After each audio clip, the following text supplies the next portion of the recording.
Liana, kasi minsan busy ako. Alam mo namang mahal kita. Diba?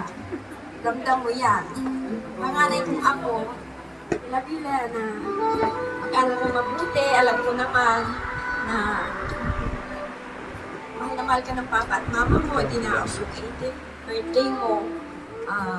Talagang, yun alam mo, kahit mulan, bumagyo, matuloy man ang iyong 18th birthday. Patuloy lang sa pagpangarap at yung pangarap na yon, matutupad mo yun basta andito ang papa mo at mama mo. Yun lang naman talaga ang pangarap na makapagtapos ka. Ikaw ang panganay, ikaw magtutulong sa mga kapatid mo. Happy birthday, Liana. Love you.